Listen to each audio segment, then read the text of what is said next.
this was going to be their saviour. It was going to be, if we can nail this, we've beaten the Scottish establishment.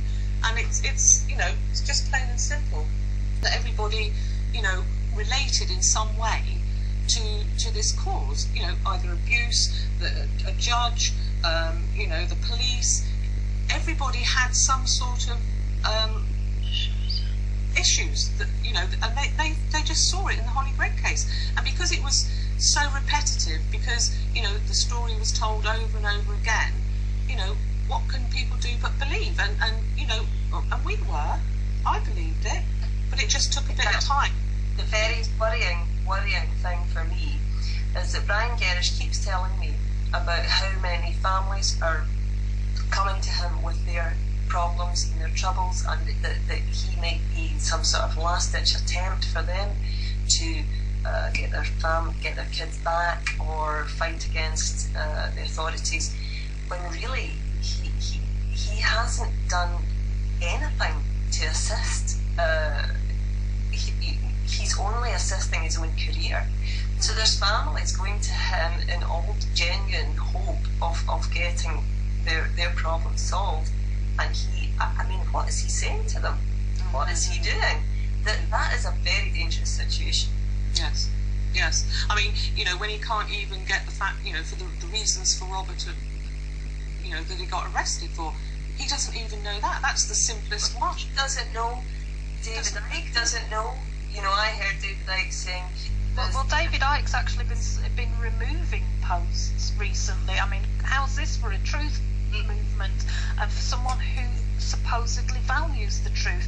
You try and talk about the opposite side of the Hollie Greig story and all the information that we have discovered, and they're removing the posts. Yes, exactly. I was banned from his forums for life.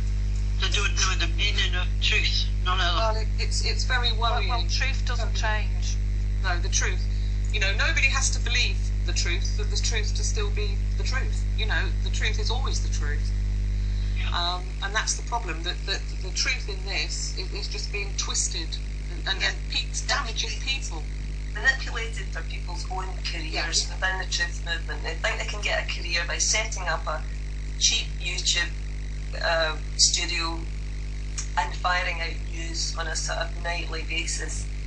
But you've got to ask yourself, what are they saying and where are they getting their information from? Exactly. Yeah, but Sarah, how many of these people actually bothered to get the other side of the story? Nobody went to Win or Sylvia. No. Well, nobody's read anything as far as I know. It always seems to me that they say, you get the questions asked and you think to yourself, well, hold on a minute, this has all been explained before. And if you don't know, do what we did. Phone the people up. Phone the CICA. It's like we phoned the, everybody's saying, oh, Hollie had a sexually transmitted disease. No, it doesn't say that anywhere. It says she had perianal warts. Now, phone the helpline. I will give you that number too, Mel, so that people can actually phone the helpline. And the experts will tell you how these can appear, how it can happen. And it is not sexual. Just a sexually transmitted disease. It can actually be transmitted by variants. Skin to skin, hands. Even mother to daughter. Yes. So, nowhere in any document that I've seen, and if somebody could provide me with that document and show me, brilliant, but I have not seen a document anywhere that says sexually transmitted disease. You also have to remember that Hollie had a lot of medical problems, not just because of being Downs, but Wynne can tell you more about the actual complications physically that she had, and she was checked regularly. Yeah. Somebody would have seen something. And again, like you mentioned earlier, Dr. Paul Carter, we know because we have seen in his own letters, he states categorically there is no evidence whatsoever that Hollie was ever sexually abused. But he did say that Anne and her husband were looking for contraception for Hollie. Yes, at the age of 13, they were both at the doctors asking for contraception. Perhaps because she had a boyfriend. I don't know, I'm surmising. She did have a boyfriend. Yeah, well, Yeah, but this is not what Anne told the Police Complaints Commission or Eva Harding. No. Anne gave her one version and it was never questioned. But there was also the school that Hollie went to fact that one of the kiddies in the school got pregnant. So I expect Dennis and Anne had thought, oh, maybe we should make sure this doesn't happen to Hollie, because when she's at school, you know, they can't look after her. That's right. So there's lots of aspects to this, and there is a lot of information out there. Yeah, I mean, there's more than 2 hours, Mel, as I think that you can tell. We could be here for 2 weeks, you know. We'll say that the website name again, it's called the HollieGreigCoverup.net, and it's got a lot on it, and I encourage people to go and look. And we, you know, and again, Mel, you know, we are.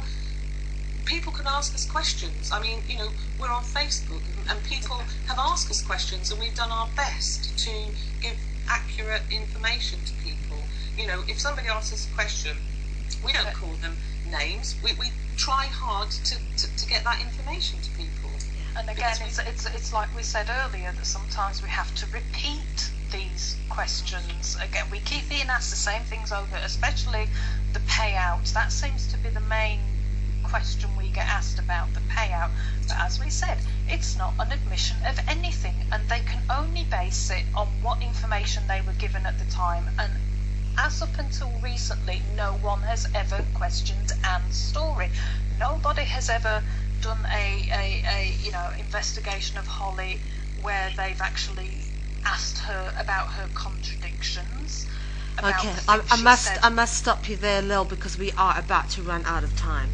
All right, but I would just like to take a moment before we do to say thank you to everybody who has actually come onto the show tonight. To Lil, to Rachel, Sarah, to Wynn and Sylvia. Very brave of you to come on. We've had a good response. Thank you to all of those who sent questions in. Of course, we would obviously like to send this up to invite people on to obviously have a debate. But that's it for now. Thanks for tuning in, and thank you to our guests for joining in and joining us this evening. As always, our work is always uploaded to our website, freedomcentral.info, so check out everything there. Until next week, guys, keep shining wherever you are. Thank you. Thank you. Cheers. Bye. Bye. Bye. Bye.